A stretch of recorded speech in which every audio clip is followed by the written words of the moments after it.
서문염송 지난번 다음 하겠습니다.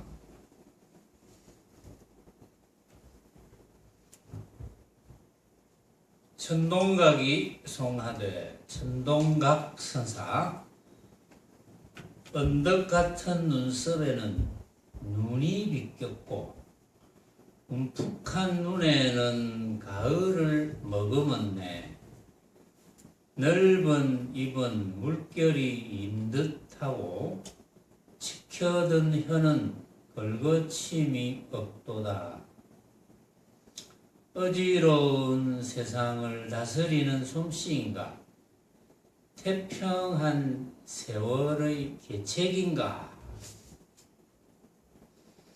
늙은 조주여, 늙은 조주여, 어지럽고 어지러운 총님은 저련히 쉬지 못하도다.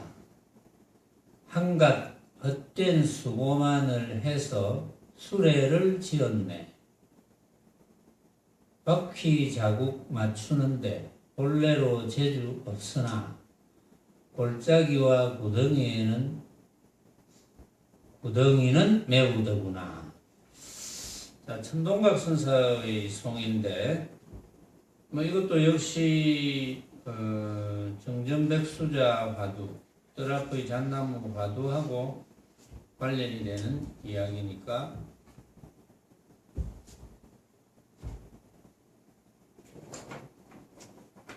뜰 앞의 잣나무를 또 소개드리고 이야기합시다. 421칙입니다.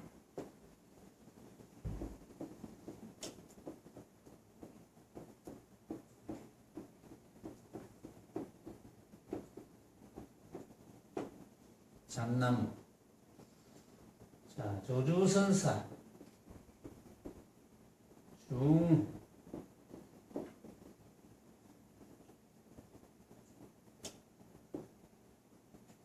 법안선사 학철취.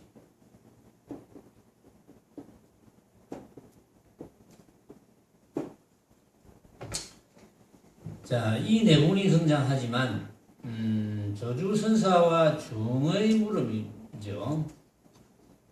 조주선사에게 중이 묻되 어떤 것이 조사께서 서쪽에서 오신 뜻입니까? 이제 조사 설레이를 물었습니다. 어떤 것이 조사께서 서쪽에서 오신 뜻입니까? 이제 이 말은 이제 그 말하고 같습니다. 어떤 것이 부처님께서 석가모니 부처님께서 이 사바세계에 오신 뜻이 무엇입니까? 이런 거하고 같은 뜻이에요.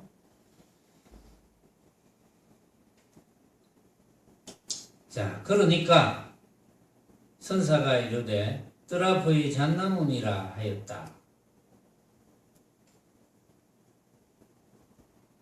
자, 여기에서 조사설레이를 이제 왜 물었느냐? 조사설레이를 물은 뜻은 도가 무엇입니까? 이런 걸 물은 거 하고 똑같은 거예요. 도가 무엇이냐? 도가 무엇이냐? 마음이 무엇입니까? 부처가 무엇입니까? 그런 거하고 똑같아요. 부처님께서 왜 이 사바세계에 오셨겠습니까? 이제 여러분들은 말은 그렇게 할 수가 있겠죠. 부처님께서 왜 이 사바세계에 오셨습니까? 그럼 대답할 수 있어요? 응? 빈나미보살 대답할 수 있어요? 누가 물어보면 부처님께서 왜 이 사바세계에 오셨습니까? 도양은 대답할 수 있어요? 그럼 도양이 대답해요. 빈나미보살은 한 말도 대답할 수 있느냐 하니까 긍정과 부정을 안 했는데 도양은 고개 끄덕끄덕했으니까 도양이 부처님께서는 왜 사바세계에 오셨어?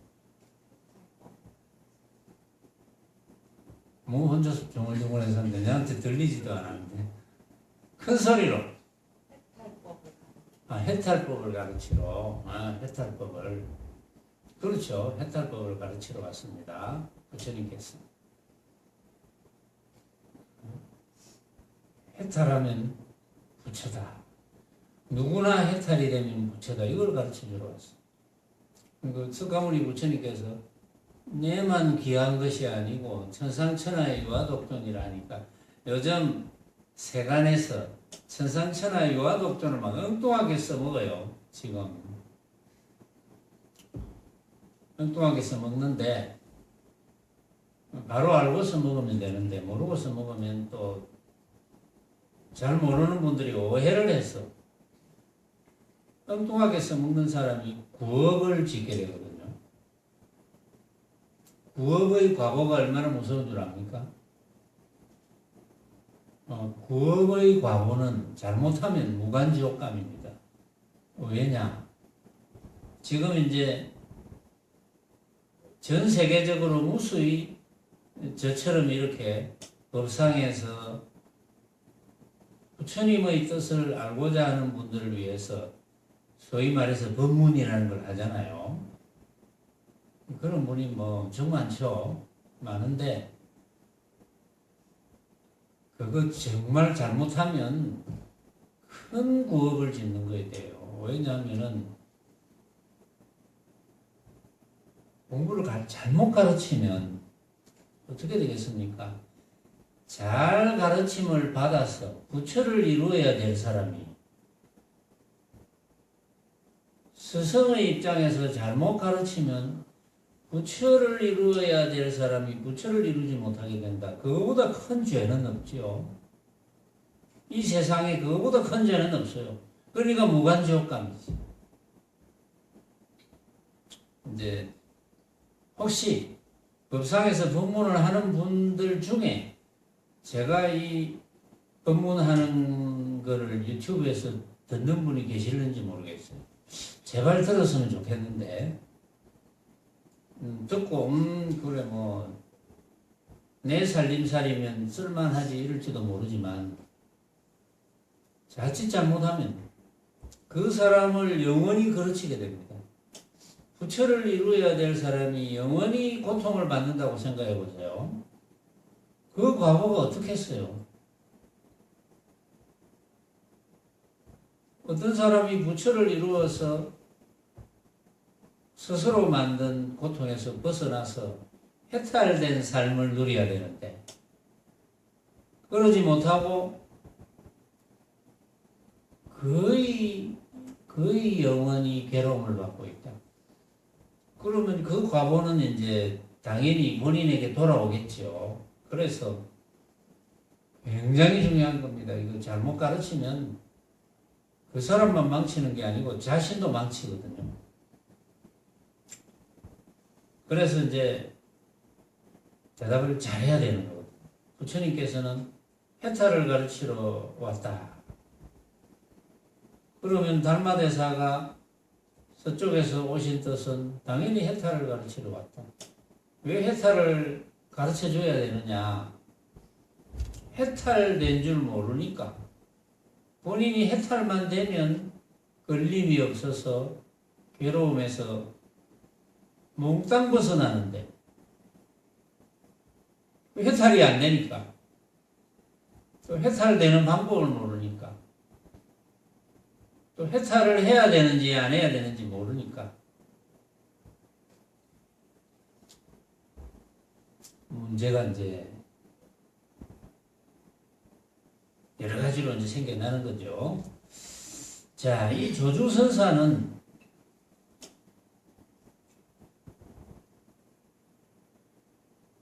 중이 이제 어떤 것이 조사께서 서쪽에서 오신 뜻입니까? 이렇게 물으니까 어떻게 하면 해탈이 되겠습니까? 이렇게 물은 거거든요. 어떻게 하면 해탈이 돼서 내가 부처의 행을 하겠습니까? 부처의 삶을 살 수 있겠습니까? 이렇게 물은 거잖아요. 그런데 조주선사는 뜰 앞의 잣나무니라 이렇게 이야기했어요. 근데 이제 전에도 이야기했지만 뜰 앞의 잣나무니라가 굉장히 이제 중요한 화두입니다. 조주선사의 화두 중에 뭐 무자 화두도 있고 뭐 뜨라프의 잣나무 이 화두도 있고 화두가 굉장히 많아요. 많은데 뜨라프의 잣나무니라 하는 이런 화두가 방편이거든요. 말하자면 이제 왜 이런 방편을 부리느냐? 구체적으로 자꾸 설명하면 알아듣는 듯이 여겨지지만 집중이 안 되거든요. 집중이 안 되어서 망념이 완전히 떨어지는 경험을 하기가 힘들어요. 그래서 잘못하면 지식으로 받아들여져서 아는 듯이 여겨지는 사람은 수행을 진전시키기가 어렵습니다. 우리 선언을 거쳐간 분들 중에 그런 분들도 꽤 있어요. 잘못 공부를 해서 제대로 묻지를 않고 잘못 공부를 해가지고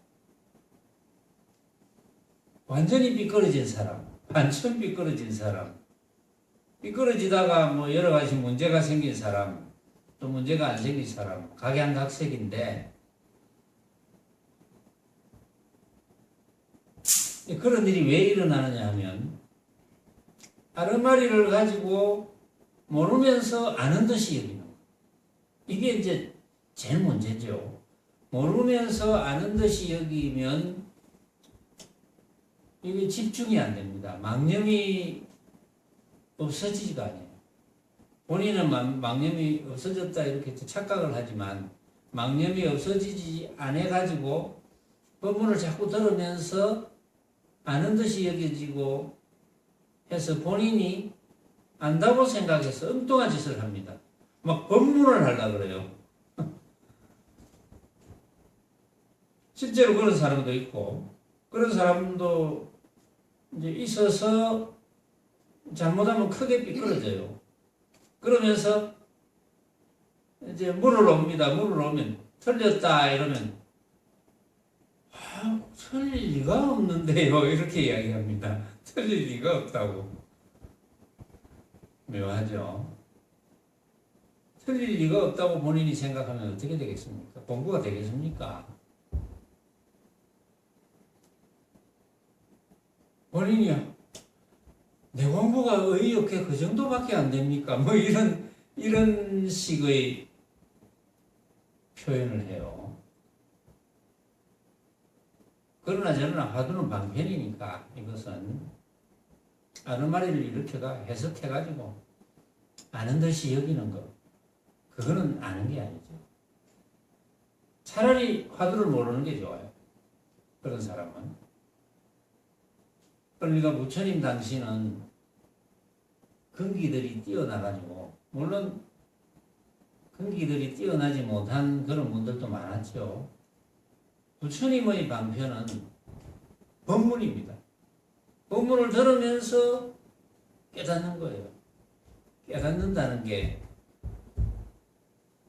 모습으로 벌어지는 어떤 현상이 꼭 있어야 되는 게 아니에요. 깨닫는다는 게. 법문을 듣고 아 그렇구나. 아 그렇구나. 내가 여태까지 어렴풋이 알았는데 또는 내가 여태까지 몰랐는데 법문을 듣고 아 그렇구나. 뭐 이해를 했든 어찌됐든 뭐 그거는 관계없는데 아 그렇구나 했는데 아 그렇구나 한 것이 변함이 없다. 그러면 아 그렇구나 한 만큼 깨달은 거예요. 응? 내가 아 그렇구나 한 것은 변함이 없어. 예를 들어서 모습의 분상에서 이것이 일어나면 저것이 일어난다. 이것이 일어나지 않으면 저것이 일어나지 않겠지. 아 그렇구나. 이렇게 됐다 합시다. 그러면 그 사상은 변함이 없는 거예요. 언제든지 모습의 분상에서는 나에게 어떤 일이 닥치면 내가 지어서 내가 받는 거네. 이렇게 되어지게 되어 있는 거예요. 아 그렇구나 되었다면. 그게 아니고 내한테 무슨 좋지 않은 일이 닥치면 어떤 귀신이 방해하나? 내가 지난번에 집안 시사를 안 갔더니 조상이 나에게 벌을 주시나? 라든지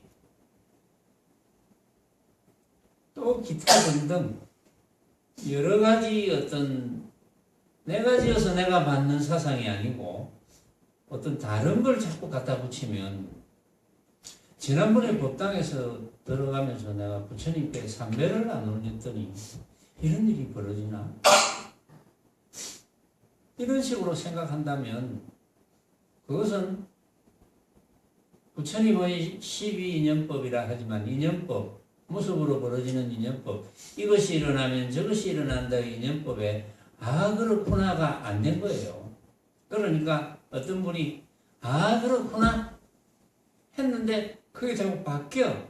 그러면 그건 깨달음이 아닌 거예요. 그만큼의 깨달음이 아닌 거예요. 그건 지식입니다.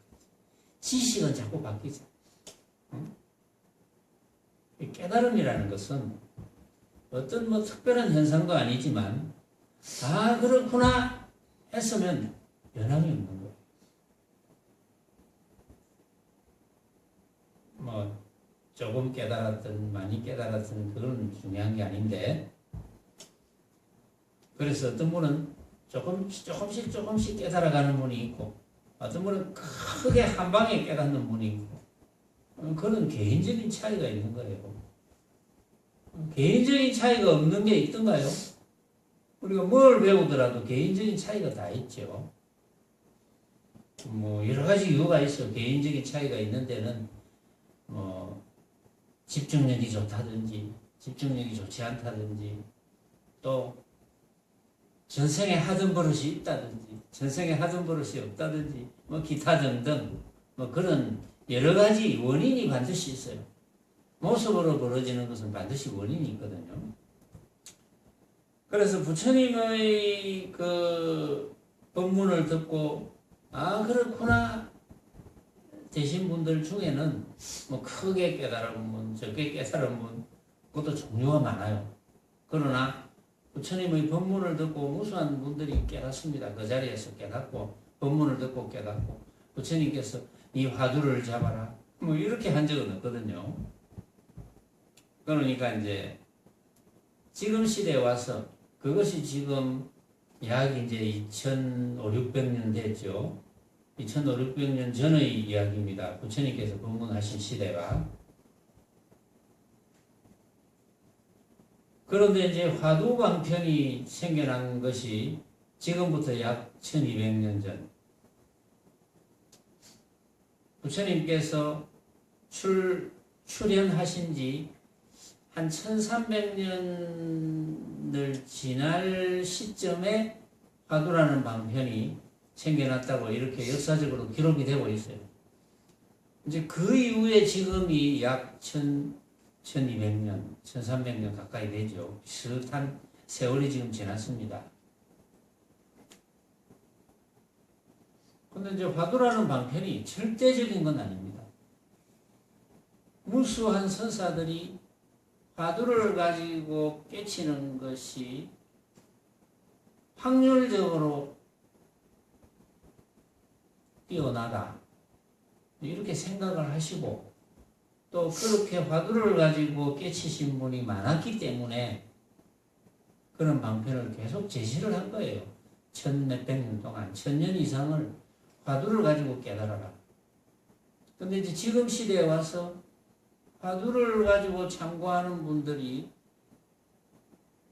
진정으로 깨닫는 분들의 숫자가 점점 줄어들기 시작합니다. 굉장히 드물기 시작해요. 이렇게 줄어들다 보니까 생각을 일으킵니다. 아, 이거 안 되는 거 아닌가? 안 되는 거 아닌가라는 생각을 일으켜서 부처님 당시에는 어떻게 했지? 많은 사람들이 어떻게 공부를 했지? 그래가 다시 인도 이런 데 가가지고 네팔 인도 이런 데 가서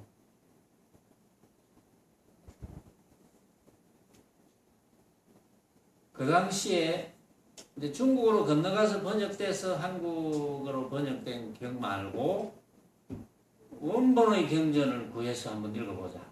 이런 생각을 하게 되는 거예요. 그래가지고 안 되겠다. 부처님 당시 가까이 화두참선 말고, 화두참선은 어차피 잘 안 된다고 생각을 해서 그런 고정관념을 가지고 다른 방편을 씁니다.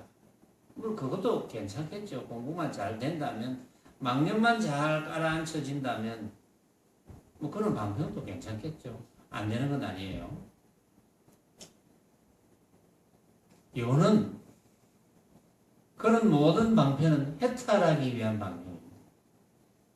그래서 이제 제가 요즘 자신있게 주장하죠. 지금쯤이면 다른 방편이 나와서 많은 사람들이 해탈의 길을 갈 수 있도록 안내되어지는 그런 시점이지 않을까? 저하고 비슷한 생각을 하는 분들이 꽤 있어요. 그런데 다행히 이제 스승이신 백봉대종사께서 새말기라는 걸 제창을 하셨거든요. 새말기는 여러분들이 아시는 분 아시죠? 새말기는 아주 간단하게 이야기하면 어떤 거냐 하면은 우리 선언인 이름이 새말기 선언이잖아요. 이제 백봉대종사께서는 그런 말씀을 하셨어요. 앞으로 이 새말기 한 5, 60년 지나면 이 새말기가 수많은 수행자들의 방편이 될 수 있지 않을까라고 이런 말씀을 하셨어요. 근데 이제 새말기는 기본적으로 뭘 알아야 되느냐 하면 여러분들이 대부분 알고 있습니다. 제가 4.8절날 1단계에서 이야기를 했죠. 컴퓨터와 사람을 비교하면서 여러분들이 제 이야기를 들을 때 귀가 듣는 것이 아니다. 여러분들이 냄새를 맡을 때 코가 맡는 것이 아니다. 여러분들이 사물을 볼 때 눈이 보는 것이 아니다. 라는, 그러면 뭐가 보고 뭐가 냄새 맡고 뭐가 듣느냐? 들을 줄 아는 놈이 있다는 거예요. 들을 줄 아는 놈이 있어. 근데 있다 이래 버리면 모순이 되니까 들을 줄 아는 놈, 맛볼 줄 아는 놈, 볼 줄 아는 놈이 없지 않다. 이 이야기를 계속합니다. 그래서 이제 백봉대종사께서는 이제 어떤 방편을 쓰셨느냐 하면은 볼 줄 아는 놈, 들을 줄 아는 놈, 말할 줄 아는 놈, 냄새 맡을 줄 아는 놈, 그 놈을 이렇게 표현합니다. 빛깔도 소리도 냄새도 없는 자리, 뭐 이렇게 표현을 하셨어요. 빛깔도 소리도 냄새도 없는 자리. 그래서 법문하실 때마다 늘 빛깔도 소리도 냄새도 없는 자리, 항상 법문 시간에 그 이야기가 수십 번이 나옵니다. 어떤 데는 몇 번 나오고 항상 빛깔도 소리도 냄새도 없는 자리. 그러니까 자, 빛깔도 소리도 냄새도 없는 자리라고 하면 맛도 없겠죠. 감촉도 없겠죠.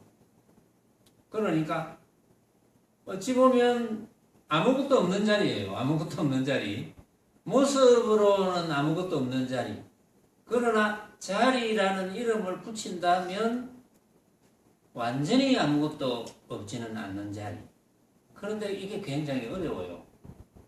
이제 이거를 대개는 이 1단계를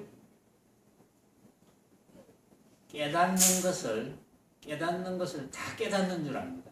1단계를 깨닫는 것을. 그런데 이 1단계를 깨닫는다는 뜻은 어떤 깨달을 어떤 것이 있는 것이 아닙니다. 새말기를 하려면 기본적으로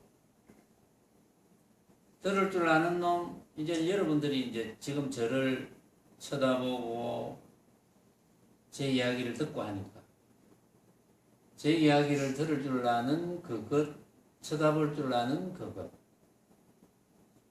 그것이 허공과 같은 모습이 없는 존재임을 알고 있어야 돼요. 알고 있으면서 그것이 우리 육신을 쓴다. 자, 여러분 잘 들으셔야 돼요. 그것이 우리 육신을 사용한다.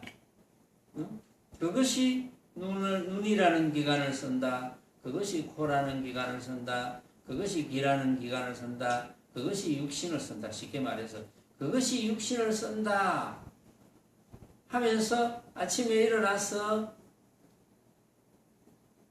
그것을 모습을 굴린다고 이야기합니다. 그것이 모습을 굴리는 것이다. 아침에 일어나서 모습을 잘 굴리자. 자, 낮에 모습을 잘 굴린다. 저녁에 모습을 잘 굴렸나? 이렇게 수행을 하는 방편이 백공대종사께서 제시하신 새말기입니다. 이것이. 그러니까 모습을 잘 굴린다. 모습을 잘 굴린다는 것은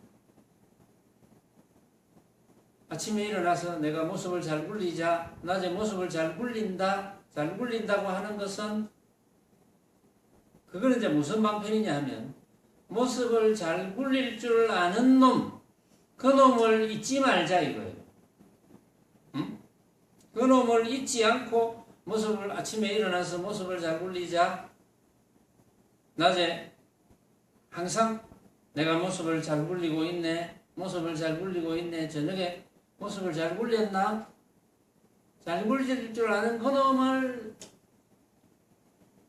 놓치지 말고 항상 모습을 잘 굴리자, 잘 굴리자 하면은 모습을 잘 굴리는 그놈, 굴릴 줄 아는 그놈이 느껴진다. 이게 새말교의 이제 백봉대종사께서 제시하신 새말교의 원리예요.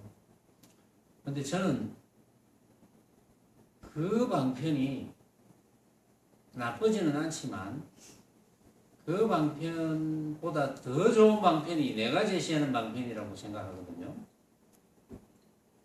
내가 제시하는 방편은 이렇습니다. 벌어지는 온갖 모습을 내가 생각으로 만든 허망한 헛개비로 인식해야 됩니다. 그걸 이해해야 됩니다. 그걸 이해하지 않으면 또 공부가 안 돼요. 근데 이게 또 어려워요. 이해하기가. 그래서 이해를 시키기 위해서 제가 주장자 법문도 하고 금연산 법문도 하고 뭐 비유를 많이 하죠. 때로는 우리가 이제 차 한잔 하면서 찻잔 법문도 하고 자, 주장자 법문을 많이 합니다. 이 주장자를 여러분들이 쳐다보고 있는데 자, 이 주장자가 대표 단수입니다. 온갖 모습들의 대표 단수입니다. 이 주장자. 온갖 모습들의 대표 단수인 이 주장자가 누가 만들었느냐는 거예요. 누가 만들었느냐. 주장자를. 그러니까 여러분들 각자가 만듭니다. 주장자. 아, 이렇게 생겼네. 그럼 여러분들 육신이 만들었습니까? 육신이 만들지 않았죠. 그렇죠? 여러분들이 이 주장자를 만들 줄 아는 놈이 만들었어요. 그렇죠? 만들 줄 아는 놈이 다른 말로 하면 백봉대종사께서 제창하신 빛깔도 소리도 냄새도 없는 그 자리고 또 다른 말로 하면 부처 자리고 마음 자리고 이런 것이에요. 이게 자, 그것이 주장자를 만들었습니다. 각자의 그것이 주장자를 만들었어요. 각자가 만든 겁니다. 각자가 하면은 각자는 그 마음자리 부처자리 하는 그놈이 만든 거예요. 이 주장자를. 그놈이 만들었으니까 각자가 만들었으니까 같을 리가 없겠죠. 성품이 똑같은 놈이 만들어도 이 모습을 인지한 이상은 모습이 같을 리가 없습니다. 각자가 만들었어요. 각자가 만들었으니까 이 주장자가 진짜일 리가 없죠. 각자가 만든 주장자가 진짜일 리가 없습니다. 이것을 이해해야 됩니다. 이해 못하는 분이 있으면 저를 물고 늘어져야 돼요. 응? 이해 못하면서도 저를 물고 늘어지지 않는다면 그것은 공부를 안 하겠다 하는 것밖에 안 돼요. 물고 늘어져야 돼요. 어쨌든 여러분들이 이해할 때까지. 그러면 주장자를 각자 만들었다면 이 세상의 모든 모습을 각자 만들었다고 할 수 있겠죠. 그것이 만법입니다. 만법을 각자가 만듭니다. 만법을 각자가 만들었으니까 그게 진짜일 리가 없죠. 그러니까 헛개비죠. 그러니까 각자가 어떻게 만듭니까? 생각으로 만듭니다. 이렇게 생겼네. 각자가 생각으로 만듭니다. 그러니까 내가 항상 만나는 만법, 항상 만나는 만법은 진짜가 하나도 없습니다. 진짜가 하나도 없다는 걸 알면은, 가짜라는 것을 알면은 거기에 집착할 리가 없죠. 가짜라는 것을 모르고 진짜로 착각하니까 집착을 하지, 가짜라는 걸 아는데 집착하는 그런 정신병자가 있을 수가 없죠. 가짜. 집착할 리가 없습니다. 근데 여러분들이, 나는 가짜인 줄 알겠는데 왜 집착하는 생각이 일어나지? 그건 모르는 거예요. 그건 안다고 생각하면 안 됩니다. 여러분들이 만약에 안다고 생각한다면 집착이 안 일어나요. 이것이 쉽지는 않지만, 집착이 안 일어난다면, 만약에 집착이 안 일어나면 당연히 걸릴 것이 없잖아요. 걸릴 것이 없으니까 당연히 자유롭고, 자유로우니까 해탈이죠. 해탈이니까 부처입니다. 여러분들이 항상 가짜인 줄 알면 항상 부처입니다. 항상 부처. 그런데 이제 여러분들이 그동안 만들어 놓은 습성이 있죠. 충분히 내가 이해하고 틀림없이 가짜다, 확신한다.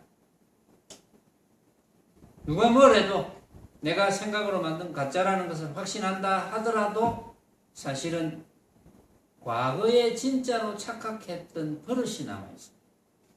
과거에 진짜로 착각했던 기간이 있잖아요. 과거에 진짜로 착각했던 기간의 관성의 법칙이 남아있습니다. 그래서 한 번씩 분명히 가짜인데 진짜로 잠깐 집착하고 싶은 생각이 잠깐 들었다가 아차 가짜지, 아차 가짜지 이렇게 돼야 되는 거예요. 아차 가짜지. 그 오뚜기가 있으면 이렇게 탁 넘어놨다가 저절로 탁 일어서죠. 일어서는 것처럼 비유하자면 오뚜기처럼 진짜지 아차 가짜지, 진짜지 아차 가짜지 이렇게 돼요. 진짜지 하고 넘어갔다가 아차 가짜지. 이게 재빨리 그렇게 돼야 되는 거예요. 재빨리 그렇게 안 되니까 재빨리 되도록 훈련을 하는 것이 새말기입니다.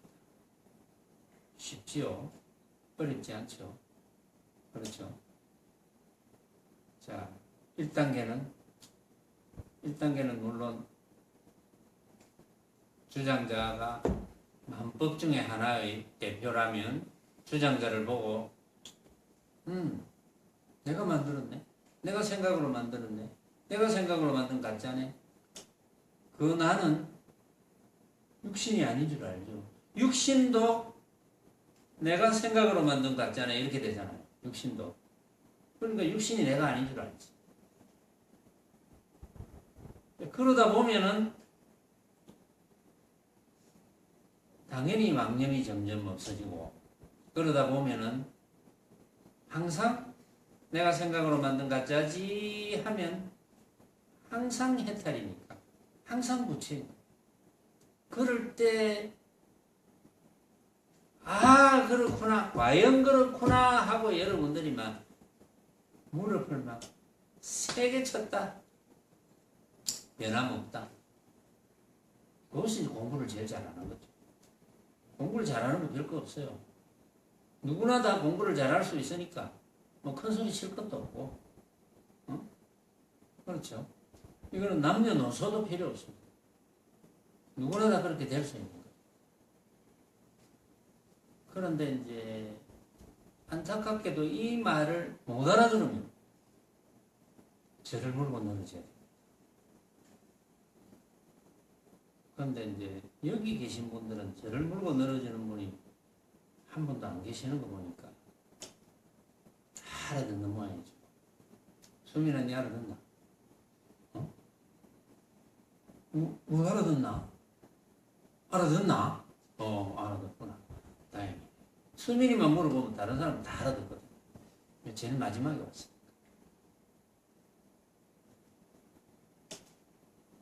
근데 이거는 이제 마지막에 왔다고 꼭 못 알아듣고 이런 건 아니에요. 여기 뭐 한 30년 전에 왔다고 알아듣고 이제 왔다고 못 알아듣고 이거하고 또 관계없어요. 내가 근데 마지막에 왔으니까 이런 이야기 하니까 또 그 말에 싹 속아 넘어가지고 아 그렇구나. 허망한 모습에 또 한 생각이 일으켰어. 내 말에 속아 넘어가느냐.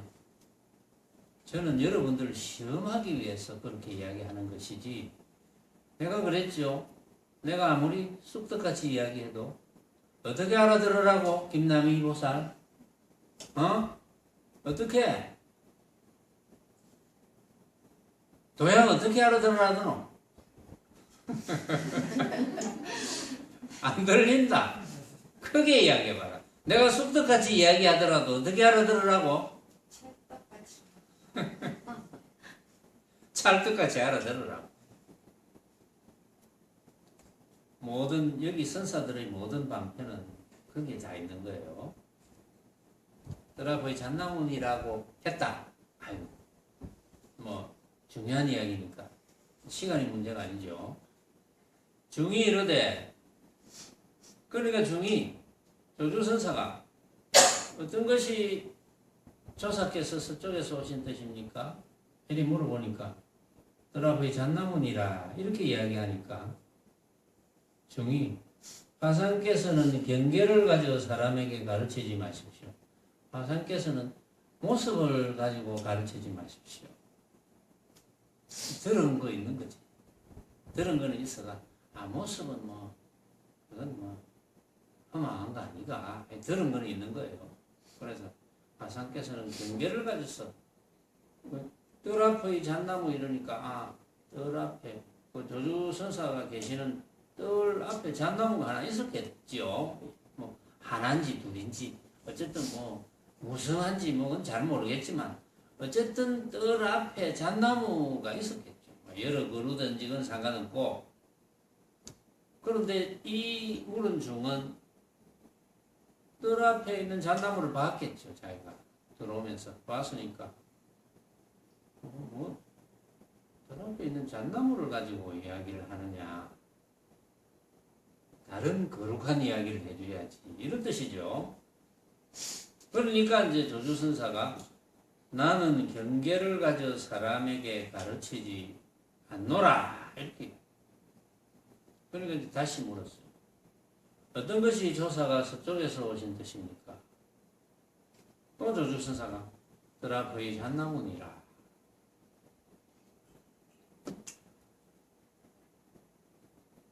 그러니까 이제 어느 날 이 법안이라는 선사가 조주선사의 제자인 각철치에게 와서 묻습니다. 듣자건대 조주에게는 잣나무 화두가 있다 하는데 맞습니까? 이렇게 묻습니다. 그러니까 각철치가 그런 말이 없습니다. 우리 조주선사에게. 그래요. 지금 천하에서는 모두가 전하기를 중이 조주에게 묻되 어떤 것이 조사스레입니까 하니까 조주선사가 드라프의 잣나문이라고 했다는데 왜 그런 말이 없다고 하십니까? 이렇게 막 따져서 묻습니다. 그러니까 각철치가 선사를 비방하지 말아야 좋다. 선사께서는 이런 말이 없소이다. 그러니까 이제 각철치가 제 방에서 드라프의 잣나무라고 이야기한 것은 물론 조주선사가 드라프의 잣나무라고 이야기 안 한 건 아닙니다. 그런데 이제 그것을 역시 경계를 가지고 이야기를 하니까 각철치는 경계를 가지고 이야기한다면 없다 이거죠. 조주선사의 뜻을 모르는 것이 되니까. 그러니까 비방하면 안 됩니다. 그건 경계를 가지고 이야기하는 것이 아니다. 이런 뜻으로 이야기를 한 거예요. 거기에 대해서 계속해서 선사들이 이야기를 합니다. 재미나지 않습니까? 여긴 재밌지 않나? 이제 이거는 내가 재미있을 만한 사람한테만 물어보거든요.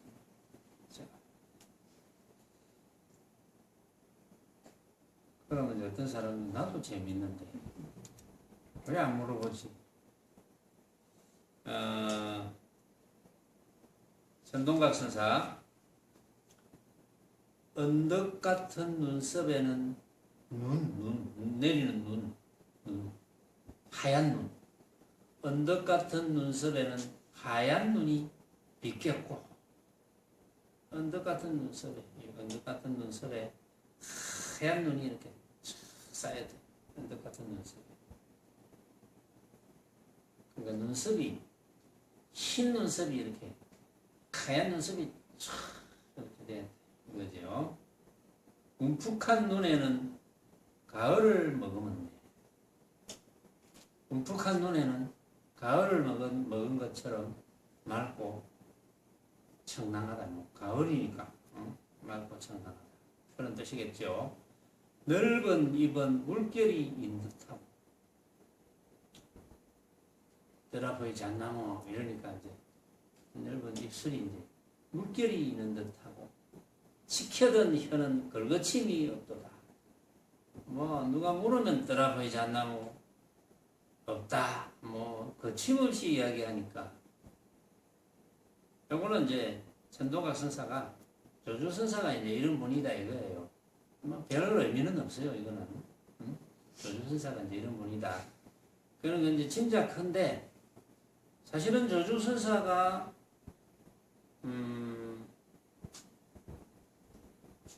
도를 깨닫고 자신감을 가지고 난 뒤에 스승을 시봉을 오래 했습니다. 그러고 30년 이상, 30년인지 40년인지 있다가 법문을 했거든요. 이제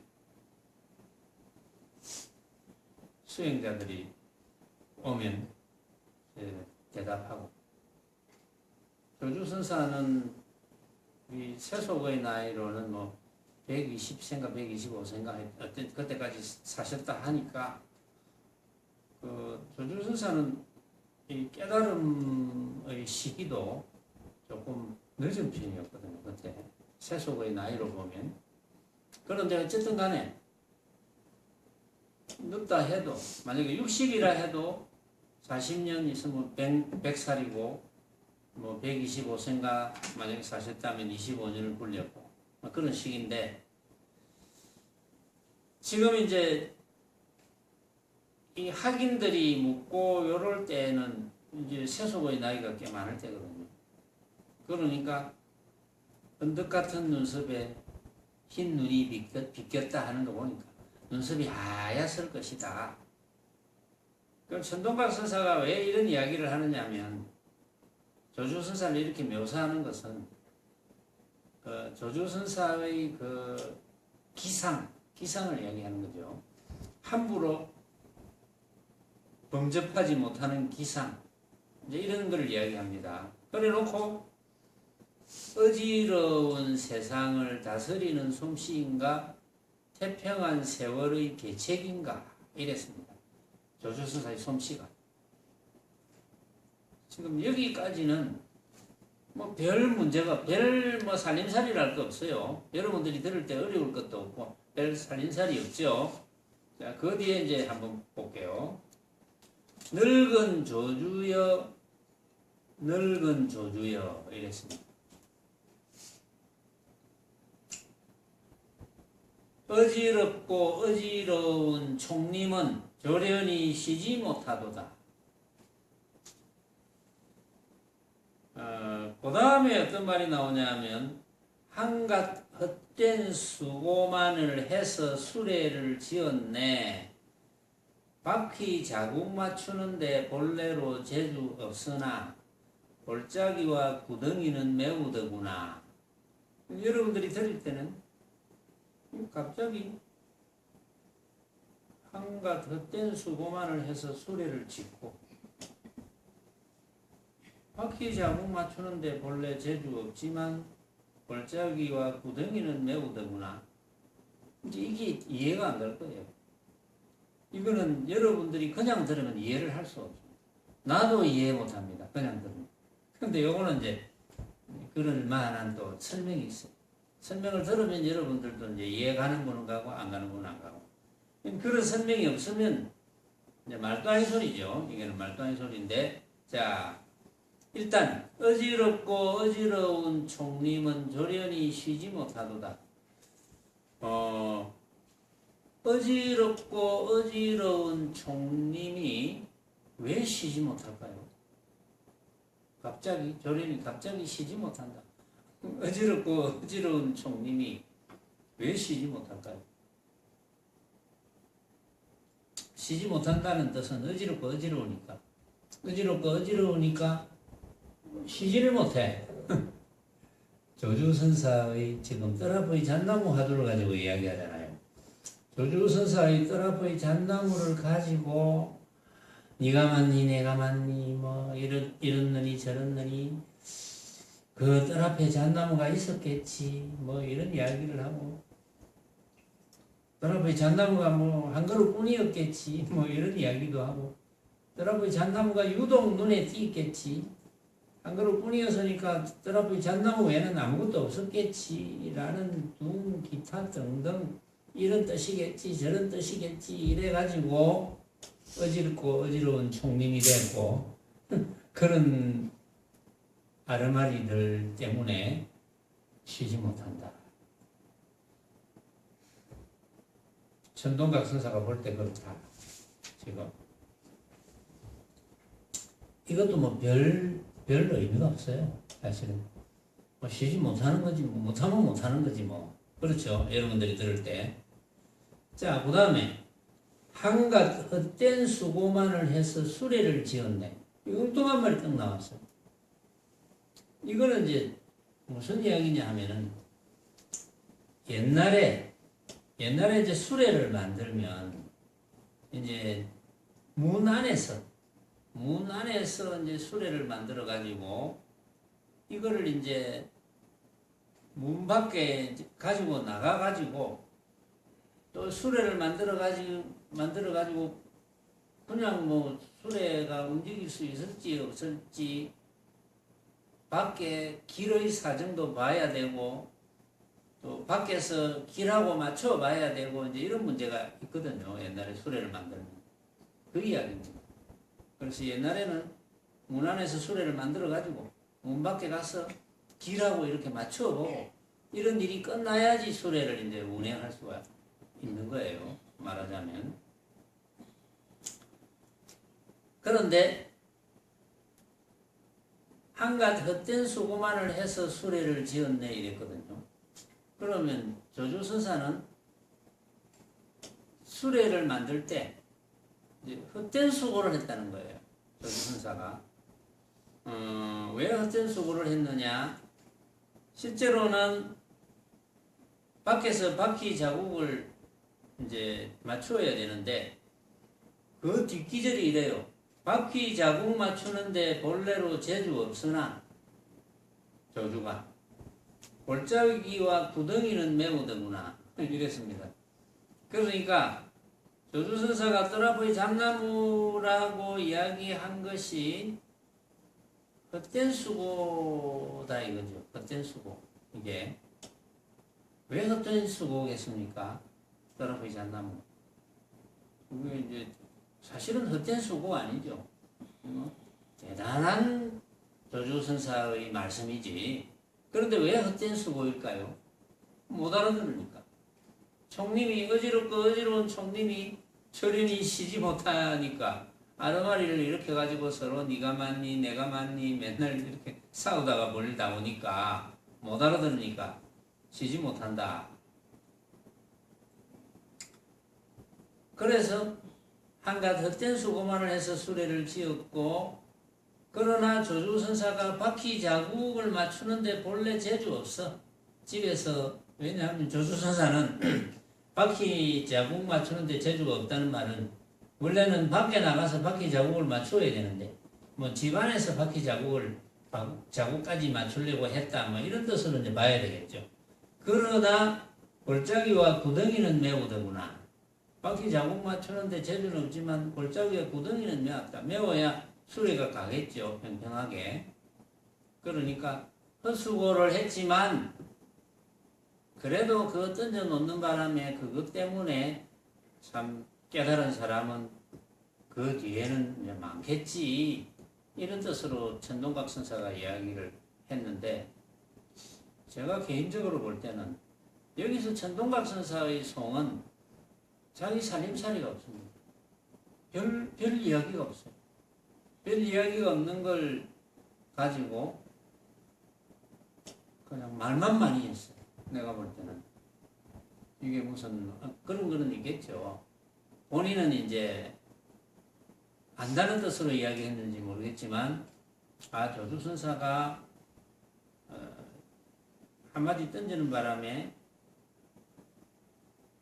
이 참 조주선사를 처음에는 묘사를 했잖아요. 뭐 이렇게 생기고 저렇게 생기고. 그러니까 대단한 조주선사인데, 응? 한마디 던졌다. 뜰앞의 잣나무라 하니까 온 총림이 분별망상 아르마리 때문에 쉬지 못한다. 그러나 조주선사가 잘못한 건 아니다. 쉬지 못하지만 아주 잘못한 건 아니다. 뭐 그것 때문에 깨치는 사람도 뒤에는 나올 수 있었다. 뭐 그런 이야기야. 응?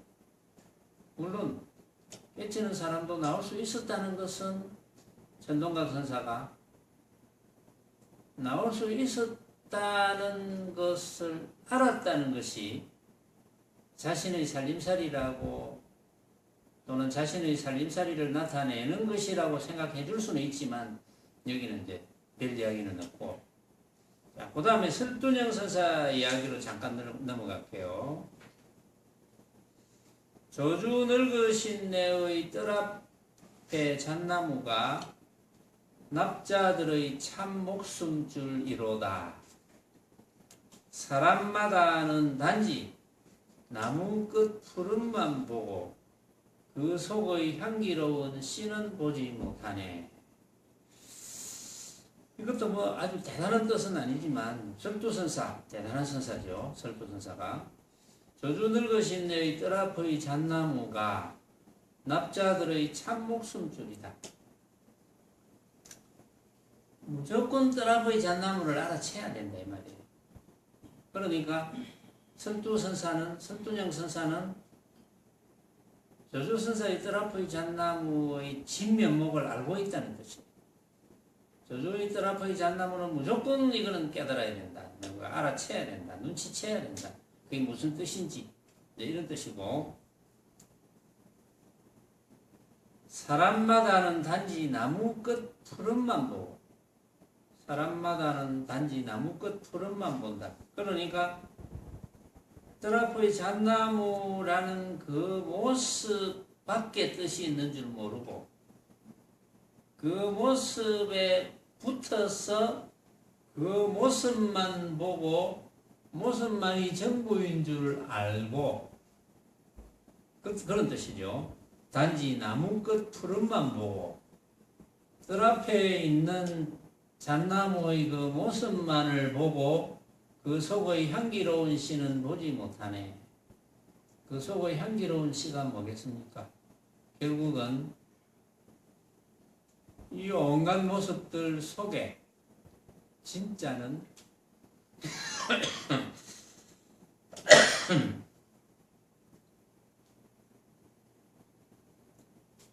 오로지 마음밖에 없음을 보지 못하네. 삼계유심을 이야기하는 거죠.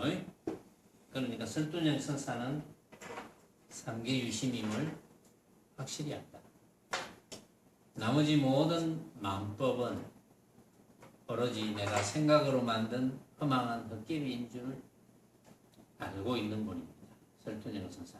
자, 오늘은 여기까지 하겠습니다.